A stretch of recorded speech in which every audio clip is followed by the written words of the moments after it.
வணக்கம் நண்பர்களே, இன்றைக்கி வாங்க ஜெயாஸ் கிச்சனில் சூப்பரான அரிசி பருப்பு சாதம் எப்படி பண்ணலான்னு பார்க்கலாங்க.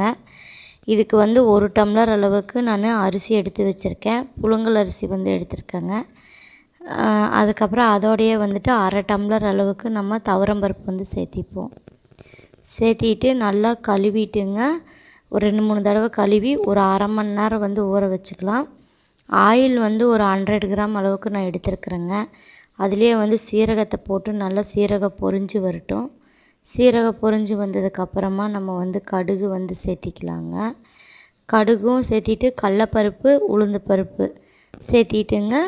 ஒரு 2ம் சேர்ந்து நல்லா கொஞ்சம் பொன்னிறமாக வந்ததுக்கப்புறமா அதில் வந்து 2 வரமிளகா, 2 பச்சை மிளகா, கொஞ்சம் கருவேப்பிலை, ஒரு 10 பல் பூண்டு போட்டுக்கலாங்க. பூண்டோட பச்சை வாசனை போய் ஓரளவுக்கு பொன்னிறமாக வந்ததுக்கப்புறமா நம்ம வந்துட்டு வெங்காயத்தை வந்து அதோடு சேர்த்திக்கலாங்க. இன்றைக்கி வந்து மீடியம் சைஸில் வந்து நான் 2 வெங்காயம் எடுத்து வச்சுருக்கேன். அந்த 2 வெங்காயத்தை போட்டு நல்லா கண்ணாடி பதம் வர வரைக்கும் வதக்கிக்கலாங்க. வெங்காயம் வந்து கண்ணாடி பதம் வந்தால் தான் நல்லா டேஸ்ட்டாக இருக்கும். அதோடையே வந்து ஒரு 4 தக்காளி சேர்த்திக்கலாங்க.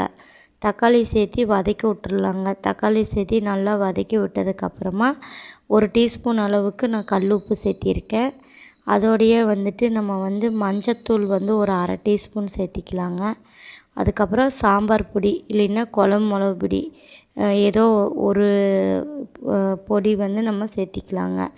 சேர்த்திட்டு நல்லா வதக்கி விட்டோம் அப்படின்னா நல்லா எண்ணெய் பிரிஞ்சு வரணுங்க. அந்த அளவுக்கு நல்லா தக்காளி வந்து வதங்கி வரணும். எண்ணெய் பிரிஞ்சு வந்ததுக்கப்புறமா நம்ம ஊற வச்சுருந்த அரிசி பருப்பையும் எடுத்து போட்டு ஒரு கலரிக்கலாங்க.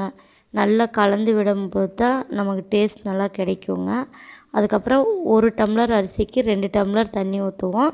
இன்னொரு 1/2 டம்ளர் சேர்த்தி ஊற்றினா சூப்பராக இருக்குங்க. நல்லா ஒரு மாதிரி குழஞ்சி நல்லாயிருக்கும். அதோடைய கொத்தமல்லி தழை தூவி ஒரு 3 விசில் விட்டு நம்ம எடுத்துக்கலாங்க.